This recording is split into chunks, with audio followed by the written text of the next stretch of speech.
really thrilled to spend some time talking to you today about something that I'm very passionate about, and that's marketing to developers.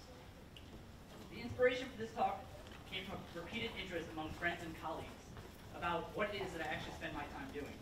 I found that the more I tried to explain what I do, the more I found patterns. This talk is a collection of those patterns. It's a mental model and a framework you can use to build a successful developer marketing program for your business. It's based on over a decade of experience, first as a developer, then as a community leader, and ultimately as a professional marketer focused on developer platforms and developer tools. I wouldn't be so bold as to say that this is the only way to approach marketing to developers, but it is one way. It helps teams know what's in and out of bounds, and it draws them towards creating scalable programs. Here's a quick overview of what we're going to be talking about today. First, I'll share a bit about myself and why I care about developer marketing. Then we'll go over some required fundamentals to nail down before you start marketing. We'll go through a high-level process overview, team organization, and measuring success. After the overview, we'll dig into each of the 5 steps in the process with examples. And then before we finish, I'll share some great recommended reading resources. We got a lot to cover, so let's get started. So a little bit about me. My name is John Britton, and I'm the Senior Director of Developer Marketing at GitHub. I'm also a full-time nomad. So that means that for the last, since 2011, I've moved every 2 or 3 months to a different country. Everybody always asks me what's my favorite place, and I'm really happy to say that Shimokitazawa, which is near Shibuya, is my favorite neighborhood in the world. I've been at GitHub for the past 5 years, and I started with a company with around 100 employees, and I've been lucky enough to see it grow to the nearly 700 it is today. GitHub is the world's largest software developer community. It was founded in 2008. There are over 25 million developers and 60 million projects on site. I think it's relevant to share a bit about how I got into developer marketing. I was into development from a young age. I worked in different companies in e-commerce. I was into development from a young age. I worked for a few different companies in e-commerce, gaming, and publishing as a developer, and I also ran a web hosting and consulting shop for a while with friends. In 2010, I moved to New York City, and I faced a lot of difficulty breaking into the tech scene there. I applied for tons of jobs, but I wasn't able to get hired. I found a job description for a role, developer evangelist, and it was at an unknown company at the time, Twilio. The job required travel and teaching people about technology. It seemed like the perfect gig for me, except for one thing. It was a marketing role, and I had no marketing experience. I also, to put it lightly, didn't have a lot of respect for the field. I was more in the camp of, if you build it, they will come.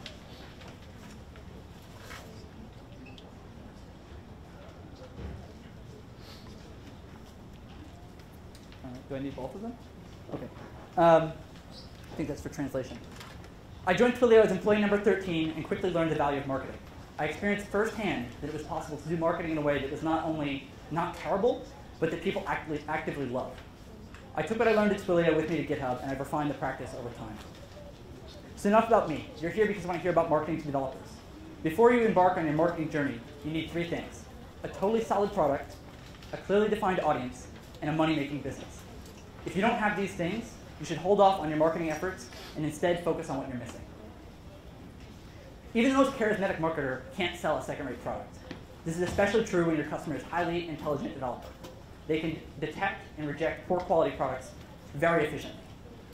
Bringing a poor quality product to market will hurt you in the long run. So please don't start marketing your product to developers until you know you have something great. You want developers to love your product and tell their friends all about how awesome it is. You can't afford to start with a tarnished reputation. If you've got a solid product, the next step is to understand who your audience is. In my experience, most developer products can be classified into 2 broad categories: tools and platforms. Tools include things that developers need to use to get their work done, from IDEs to build systems. The defining characteristic of a developer tool is that it helps developers accomplish a task, but it's ancillary to the developer's end goal. As an example, GitHub is a developer tool. It's integral to the software development workflow, but it generally does not become part of the developer's end product. Platforms, on the other hand, are anything that a developer uses and integrates into their end product. Platforms often take the form of APIs, SDKs, web services, and markets. The defining characteristic here is that platforms are integrated into what developers produce. GitHub is also a platform. We provide an API to customize our functionality, and we also have a market where developers can sell apps. It's quite common to see developer platforms for consumer products. Yelp has an API, for example. GitHub is similar in that we have a developer platform on top of a consumer product. but it's unique in that our consumers just so happen to be developers as well. Your audience is highly dependent upon if your product is a tool or platform. To justify the effort we'll expend in marketing to developers, it's imperative to understand how the business makes money. To do so, we'll examine two similar but distinct aspects of where the money comes from in the business: pricing and billing. Pricing is what the user sees before they purchase. How much does the product or service cost? Most pricing falls into one of three categories: free, cost-based, or value-based. Free is easy to understand. There's no direct charge to use the product, and revenue usually comes from an ancillary thing like advertising. Cost-based pricing means that you take your cost of providing the good or service and add a markup. It's common when the product is a commodity, like web storage or data processing. Value-based pricing generally provides much higher margins and is based on the value the customer receives when you solve their product. Your billing model, however, determines how the user pays. Common billing models are the one-time purchase, metered billing, and periodic billing. App stores commonly employ one-time purchases. Services that have fixed costs attached to usage often use metered billing so that customers only pay for what they use. Lastly, there's periodic billing, which gives rise to metrics like annually recurring revenue. Periodic billing just means that the customer pays a specified amount on a schedule. Understanding pricing and billing is important in determining how your work results in positive impact for the business. So you've got a solid product, a clearly defined audience, and a money-making business. You're ready to start marketing to developers. Next, we'll take a high-level look at our framework for developer marketing. We'll review the 5-stage process for planning your work, learn how to specialize as our team grows, and see how to measure our success. It's easy to feel overwhelmed with work when you're just getting started marketing to developers. This is a simple 5-step process for determining what work is important to do and in what order to do it. It starts with support and works up to creating scalable programs. Support is fundamental to success. When you're just starting out, talk to your developers. See where they're having problems. They will tell you what to do next. On the basis of the patterns you find from supporting your developers, some obvious content needs will arise. Make the content you need to reduce support. Repeat the process, and core messaging will begin to emerge. Once you've got a small library of content, you'll have a much better idea of what you're trying to say and the best way to say it. You're now ready to start doing outbound activities frequently associated with developer relations. You're humming along, supporting users, making content, and doing outreach activities to bolster your audience. Now's the time to be introspective and optimize your team for success by developing and creating process and tools. Last, when you find there's one thing your team is doing over and over that's working really well, is give it a name, a website, and a brand, and use it as a tool to create a program to pour fuel on the fire. So it's totally possible for one person to do everything from support to launching a program given enough time. But if you're lucky enough to have a team, then I think it makes sense to specialize. I believe everyone on the team should do a bit of everything and be fully connected with developers. And that's especially true for supporting them and creating content, because those inform your outreach strategy and how you build successful programs. When you do specialize, I recommend splitting the team across 3 roles. The first, developer advocates. Specialize by region and working on outreach activities across all programs that you create. These folks should be highly technical and teaching-oriented. The second, community operations. Specialize by skill and working on reducing friction across all programs and all team activities. And third, a program manager. Specialize by audience and the owner of a single or maybe 2 or a very small number of programs. Good program managers have been in the shoes of their audience members before. I also want to point out that I think there's a bit of room for career progression here. Someone can start on the team a bit more junior in a community operations role, grow into a developer advocate, and then settle in to run a program they built so they don't burn out. It's important to be able to measure success, not only to justify your existence to the business, but more importantly, so that you work on impactful things. There are 3 core metrics that you can use to measure the success of your programs. Quality, as measured by Net Promoter Score of a specific audience. Net Promoter Score, for folks who aren't familiar, asks customers to rate a product on a scale of 0 to 10, where 0 through 6 are detractors, 7 and 8 are passives, and 9 and 10 are promoters. To calculate NPS, you subtract the percentage of detractors from the percentage of promoters, and you'll end up with a score from -100 to 100. NPS is useful because it's objective, and it can be compared across products and over time. To me, the delta in NPS over time is much more important than the absolute score. The next metric is quantity. This is the absolute number of program members. It's often useful to look at the quantity of new program members over a specified time interval, like weekly or monthly. And last, activity. This is the engagement level of your program members. There's some desirable activity that we want them to do, and we measure how often each of them does it with activity. The power of these metrics is when you have all three together. Having a huge number of engaged and satisfied developers is what you want. Within the team, we call this the scoop framework. And just like a good software framework, it was extracted rather than invented. We didn't set out to build the optimal developer marketing process. Instead, we looked back at our experience and pulled out the things that worked well and organized them into a logical framework for the team. This is how our team has been working for a long time, and it's also how we train new members when they join. The framework has 5 key activities that build as you progress, starting with support and ending with programs. Let's take a look at an example that was created using this process. The GitHub Student Developer Pack is a collection of the best developer tools made available to students for free. The program launched in 2014, and I'm very proud of its success. On over 1 million occasions since launch, a student has received free access to an otherwise paid developer tool through this program. Let's step through the process and see how it came to be. I started as education liaison in 2012 at GitHub.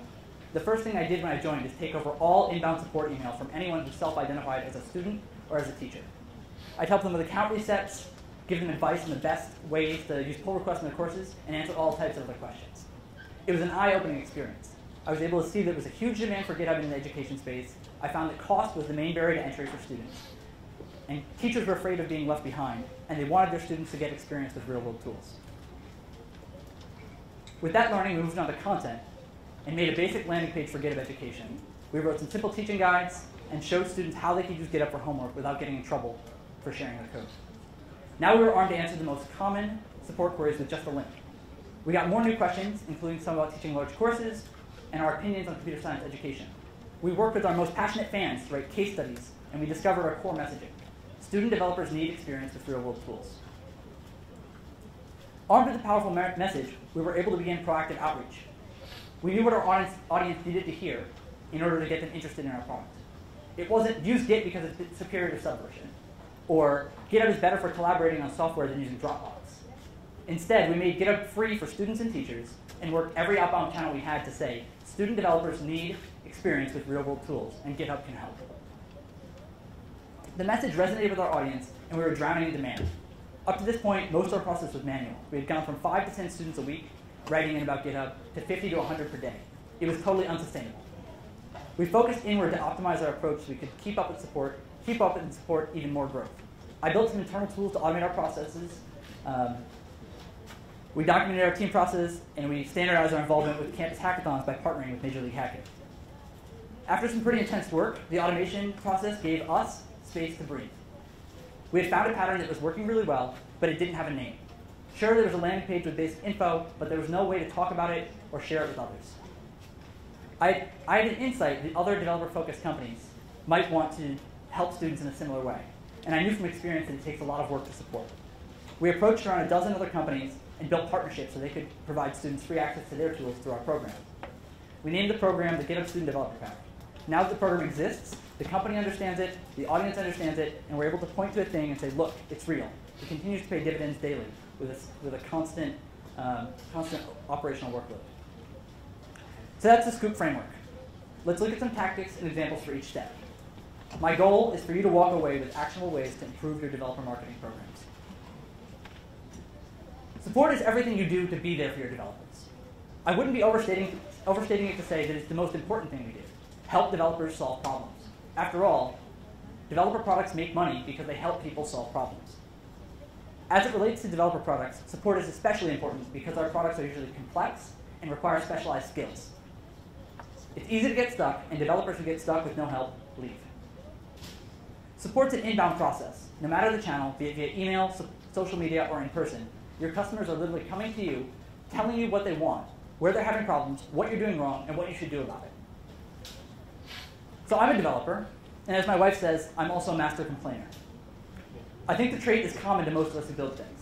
It's not just that we make noise when something doesn't work. We include loads of detail and suggest solutions too. You need to listen to what developers tell you. Your whole team needs to listen. This is the most important thing. This is the most important signal that you have. It's pretty straightforward. Document official support channels and prioritize support as the most important thing in your daily work. If all you do is provide amazing support to your developers, you'll be way ahead of the competition. In my experience, there are some consistent techniques that work no matter the product. Think about the last time you were surprised by the level of support you received for a company. It probably made you feel pretty great. That's the outcome we're after when we talk about surprising and delighting developers. Going above and beyond will help you win the hearts and minds of developers. This is the definition of low-hanging fruit. It doesn't take much work, and it has a massive payoff. It's also just the right thing to do. So, as all great developers, I make a habit of writing bugs. Don't kid yourself. You do it too. One particular bug that I wrote caused a few dozen of our users to get thousands of emails in a matter of minutes. I'd be pretty upset if any of you emailed me thousands of times. So as you can imagine, these fine folks weren't too fond of me. They wrote in, and we quickly fixed the issue, but I felt really bad. That could have been the end of the story, and everyone could have gone on being slightly annoyed. However, I took the opportunity to make the most of the situation. I wrote a personal message to apologize, fessing up to my supreme bug writing skills. In the message, I offered a GitHub shirt and some stickers to get back in their good graces. The response I received changed the tone of the conversation and ultimately turned out to be a net positive interaction for everyone involved. One developer even invited me to email anytime, as long as I include swag. In every situation, always aim to surprise and delight. Another tried and true technique we really love is feature list, which means keeping track of who wants what and letting them know when it happens. As you're supporting developers, you'll see patterns. You'll hear the same questions time and time again. That's valuable data that not only informs what you should be working on, but it also helps you build an audience. When someone asks for something that you might think might happen in the future, add them to the appropriate feature list. That could be a Google form or a label in your help desk software. The format doesn't really matter, as long as you can find the right people when the time comes. As developers, we've all had to work around missing functionality. It's not pretty, and nobody likes to maintain it. I love the feeling when a new feature replaces my nasty workaround. I'd love it even more if I found it immediately when that feature was released. So I was getting flooded with requests from teachers who needed a way to keep student work private on GitHub. We kept a feature list of these teachers, and when we launched GitHub Classroom, which solved their problem, we had a captive audience on day one. With feature lists, we can bring the joy of solved problems to developers in need and do it at scale to boot. As a bonus, you get an on-demand group of people who care about your product so much, they'll test things out for you and be really excited for the opportunity. Keep feature lists for a captive audience at every launch. The last support technique I'll mention is to speak like a human. Developers are people first, and they want to feel heard and understood. There's nothing worse than being caught in a robotic loop when there's a thorny issue. Put yourself in their shoes, understand the situation, and don't be afraid to engage at a personal level. It's a common instinct to want to hide behind the brand when supporting users, especially when they have problems. Angry people are scared. So you might think of yourself as the first line of defense, but you're actually the host of the party. Welcome questions and all types of feedback. Don't be shy to connect over shared experiences. We hire experts, they use human names, and aren't afraid to share their own ideas. Normally in conversation, the goal is to keep communication flowing, not wrap it up as quickly as possible. So we don't emphasize time to resolution. Instead, we emphasize quality and time to reply. I talk about this example all the time. There's an app that I love called Arc. It's a backup tool that can store data on any cloud service, totally encrypted. It's super simple to use and feature-rich. It's also built by a single person named Stefan, who personally answers all support email. I've written in at least a dozen times a feature request, and he always writes back with his take on the idea and an open mind to hear more. I feel heard, appreciated, and like I'm making a good use of my time. He's gone on to build some of the things that I've requested, and he's even told me about them when they became available. To sum it up, speak like a human and engage on a personal level to get even more out of your support interactions. Helping your developers is the most important thing you can do. The next step beyond support is to address developer needs in a scalable way. As a byproduct of supporting developers, you'll find patterns that map to what kinds of content you need to create. Let's look at some techniques for making successful content. Producing content, be it blog posts, screencasts, tutorials, or documentation, helps you speak to your audience at scale. It's important as a way to save time and spread your ideas. Would you rather answer the same question over and over, hundreds of times per year, or invest a little more time up front and answer it once and for all? I hate writing, but making great content requires writing. Even videos start with scripts. It's difficult for me, and I'm sure it is for many of you, but I do it anyway because I understand writing things down means we can reach more people and it saves time in the long run. Think about the most successful piece of content your team has produced.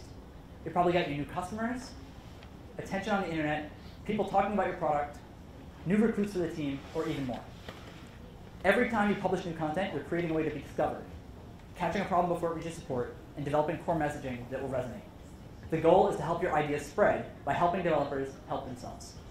It's hard to do well, and it requires intention. Here are some techniques to help you create great content. The second time someone asks me the same question, I tell myself to put a URL on it. Write it down and post it somewhere publicly so it's easy to find with search. If you can, put it in the path of developers who are most likely to need it. My colleague, Ben Balter, is the one who's always going around telling everyone to write everything down and give it a URL. He practices what he preaches and writes at length to document things, both internal and external to the company. Because he writes things down, he's seen as an authority on a number of subjects, and people reference his work constantly. As another example, look at Fred Wilson, a partner in the prominent venture capital firm Union Square Ventures. He writes daily on his blog, abc.com, and I'm sure he's an incredibly busy person, but somehow he finds the time to put a URL on the things that he thinks people most want to know from him. Put a URL on it to give an idea a concrete reference point. It will increase your reach by orders of magnitude, and it makes it possible to discover and share your content. Making content is chaos. You need structure to succeed. Structure means patterns for your content to follow, and process for your team to find inspiration, prioritize, and deliver content consistently. This means that your team doesn't produce content. They produce case studies, code tutorials, step-by-step guides, thematic blog series, documentation. It's not nebulous. It's specific, which means you don't have to start from scratch every time. There's a format, a place to put it, and a process to follow. We hear a lot from folks who want to understand how open source works. They want to use open source in their companies, share their own code, and contribute to projects, but they just don't know how. We use the guide pattern to break down this huge educational problem into manageable parts. We published a small collection of open source guides that explain the fundamentals of participating in open source. After a successful initial publication, the team is motivated to create more guides, and it's easy for them to follow the same pattern. Define structure for your content so it's easy to make the next piece.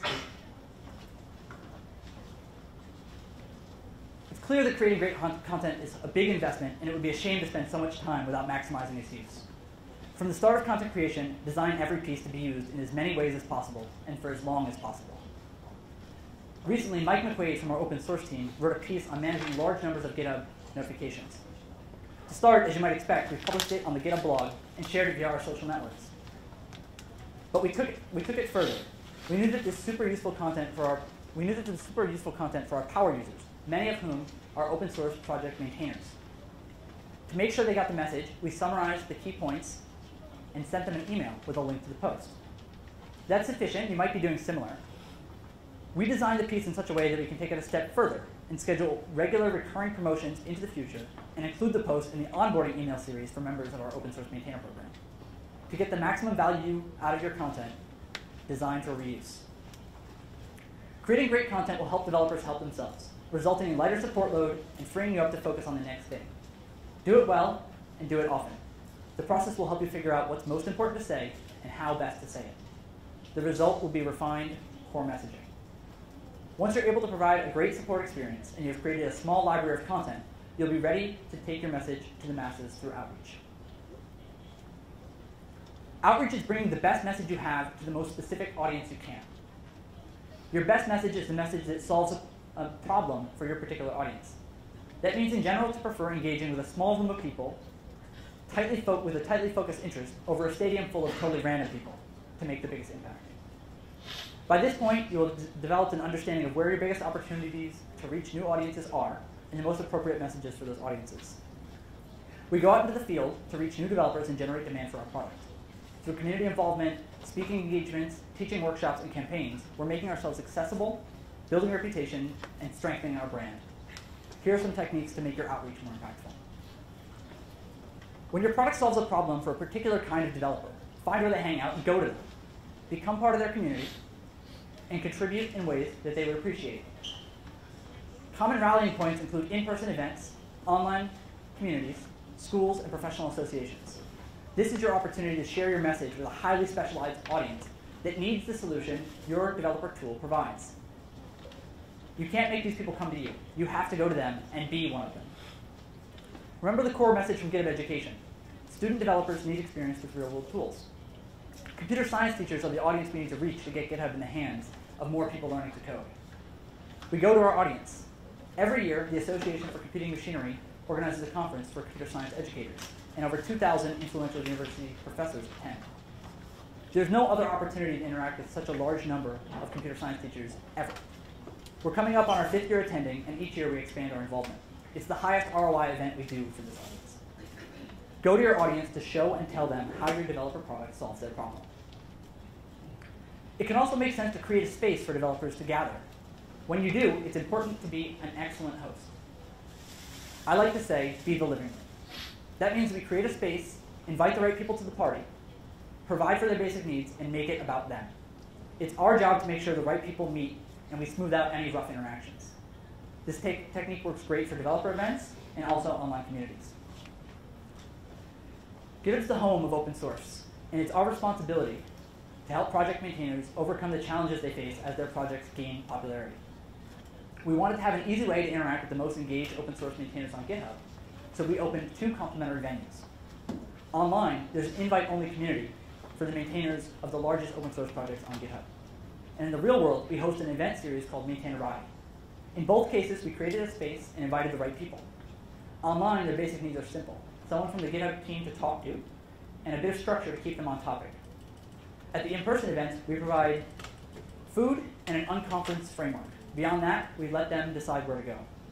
Be the living room to create space for your developers. I see a lot of developer product companies do things just because others do, without a strong understanding of why. Don't be one of those companies. Don't follow the crowd. One of the biggest trends I'd encourage you to scrutinize is sponsoring, attending, and speaking at hackathons. So much of the company involvement at hackathons is reactionary. An organizer requests sponsorship or a workshop. The team deliberates, confirms, and then travels out of town to give a 45-minute workshop. The payoff just isn't there in many cases. To be clear, I'm not saying you should never participate in hackathons. We definitely do. What I am saying is that it's hard to be effective when you're reactionary. You need to do things because of your motivations, not because someone asked you. The best way to avoid following the crowd is to be proactive and experiment. Understand your goal, brainstorm some ideas, and try them out in a lightweight way. You don't need to limit yourself to things other people have done before you. My favorite successful experiment is Hacktoberfest, which some of you may have heard of. A couple years back, we partnered with DigitalOcean to run a month-long fall-themed campaign to get people into open source. We didn't really know what to expect, but it was a smashing success, with thousands of people contributing to open source as a result. Experiment to discover impactful outreach activities. Don't follow the crowd. Outreach will help you grow your developer audience and feed back into the process again. Your support load will increase. You'll see new patterns in what developers are asking for, which will inform the content you create. Ultimately, you'll find new audience segments to go after with your well-developed messaging. Now it's time to be introspective and focus on optimizing our team and process. By this point, you'll be juggling a lot of different activities and facing at least a few bottlenecks on your team. You probably know the most efficient parts of your work, and you hate doing them. Operations is creating process for your team with intention to increase efficiency, accuracy, and consistency. Although it's focused internally, success in operations will have impact your customers will notice. As you do support, content, and outreach work, you will repeat yourself. And our goal in operations is to eliminate duplication and reduce friction for the team. For us, one really tedious activity that we know was high value was distributing swag. We distribute hundreds of thousands, if not millions, of Octopus stickers every year, and other goodies like shirts, mugs, and Git cheat sheets. We know folks love receiving this stuff. They're banging down our doors to get it, and when they do get it, they wear it with pride. The process for ordering swag was ad hoc and time-consuming to complete. Each order took multiple emails with the recipient and up to 5 minutes of manual data entry. To solve the problem, we built an internal app to handle ordering swag. It made a complicated process simple and accessible to everyone in the company. Just enter an address and click send. Here are some techniques that will bring ordering consistency to your team. Checklists are powerful. They force you to check your work as you go and lift the mental burden of remembering everything. Checklists will make your team more efficient, more accurate, and consistent. They serve as functional documentation of your core business processes. With checklists, you free the team from single point of failure. Rather than having one person who knows how to do a task, a place for you to fix your team process, checklists With a checklist, the whole team can do it. Checklists also provide a place for you to fix your team process when you find problems. Did you end up at an event without the right stuff? Just go add it to the checklist. I have lots of checklists for different things, but I especially love the event checklist because it's so easy to forget something over the many months leading up to preparing for an event. It includes things like booking travel, shipping swag, applying for the CFP, and writing an event retrospective to share with the team and company. Make checklists for every activity your team does regularly. Sometimes the checklist you write will be for things that could be automated, and invest the time to automate them. That could mean using an existing off-the-shelf tool or building something specifically for your teams. We are developers, after all. We can build the things that we need to do our jobs. We've automated a bunch of small processes within our team. Part of our hosted event checklist is to make sure that the event is added to our website. Rather than open a pull request and add a new page to the static site, which would be tedious, we opted to write a simple tool that displays events from a shared calendar. We make a practice of talking to developers one-on-one to gather feedback, and that necessitates scheduling meetings with them. Rather than play email ping pong, our team uses an off-the-shelf tool to manage availability and let people book time with us. So GitHub also has an amazing time-off policy. But as a team, we wanted to set some standards for giving notice before taking holiday time. In addition to documenting the expectations, we added some automation to notify everyone via Slack when a new vacation was scheduled. These may seem like small things, but they're really helpful, and they're done by robots. As much as we love our checklist and automation, things change in the business and within the team. It's important not to become attached to your process and tools. Keep an open mind and refactor your process when needed. In the early days of GitHub, it was company policy that we would pay for anyone in the company to travel to any developer conference and speak. I loved that the process for speaking was simple and to the point. We valued having employees at the front of the room, and we wanted that to happen as much as possible. It worked really well for a long time, but when we reached a certain size, it became excessive. As much as employees loved the benefit and it helped our brand, we needed to refactor the process.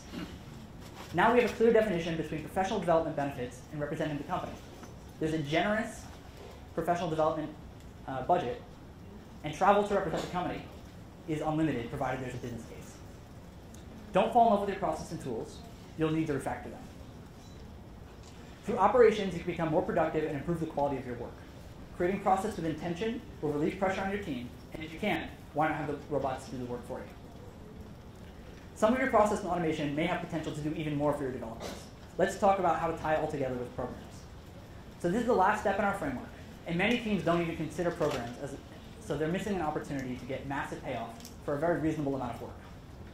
Programs connect your core message with a concrete action for your audience. They take all the work you've been doing and bundle it up into a logical package. Programs are real. They're things that you can point to, talk about, share, and engage with. They're awesome because you're able to invest time up front just once, and you get to win the same way over and over. When I worked at Twilio, we had a program called the Twilio Fund. The fund connected Twilio developers with investors so that they could get the capital they needed for their Twilio-based businesses. It took the message, you can build a great business on Twilio, and gave the developers concrete action to take. Get funding for your business. This idea might be new, so let's look at some tactics that are common to great programs. Invitations to irrelevant events, partnership requests, and sponsorship opportunities are just a few of the many distractions we face every day. With the right programs, you can divert distractions into something useful for your business. There was a time when I received 5 to 10 emails a week from student developers asking me to sponsor their school hackathons. While I really wanted to help them all out, I knew it frequently wasn't a good use of time or money. We created a sponsorship checklist to evaluate the opportunities, and after iterating, it became simple. Is this the first time that the school has had a hackathon? If yes, sponsor. If no, pass. You see, we had a core message. Students need technology communities at their schools, and we followed a process that agrees with that. Ultimately, we turned that process into a program when we launched the first-time event grant in partnership with Major League Hacking. I'm happy to report that we've now supported over 100 first-time student hackathons. We set the terms of the program up front and shared it with student leaders to get them to do an action that we wanted them to. The program has been wildly successful, and it's only cost us $1,000 per event. That's not to say $100,000 isn't a lot of money, but we were able to turn a distracting sponsorship request into an impactful program for the fraction of the cost of sponsoring them all. Now when student developers contact us, we point them to the program and avoid deliberation, planning, and a whole lot of other work. Create programs that divert distractions into something useful. The basic premise of running programs is that you do the work once, and then you benefit from the pattern over and over again. For that to work, you must plan for scale. You don't want to build a program where you'd be afraid to see mass uptake. You should want as many people as possible to participate. Any program that requires a one-to-one manual process is in danger of having difficulty scaling.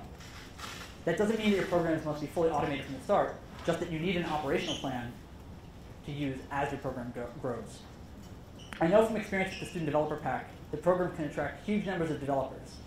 In designing the program, we planned for mass uptake by automating nearly every step of the process, but we didn't plan well for the bits that couldn't be automated.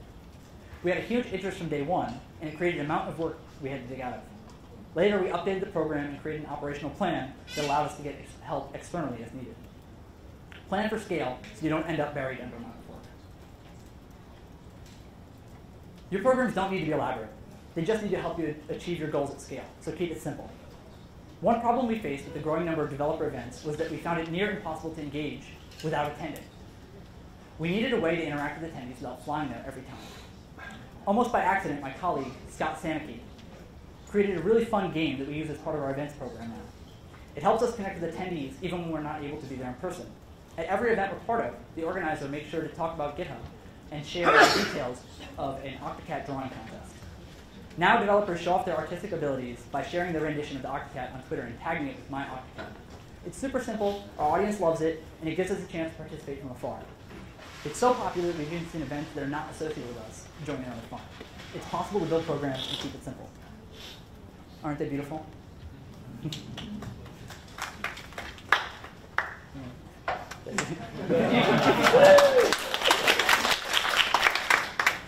So always be on the lookout for opportunities to bundle your work together.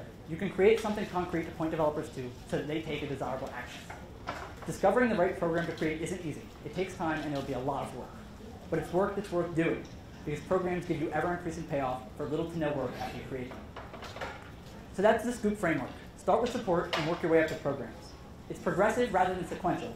So once you start on each stage, you don't stop doing the things that came before. The last thing I have to share is some recommended reading.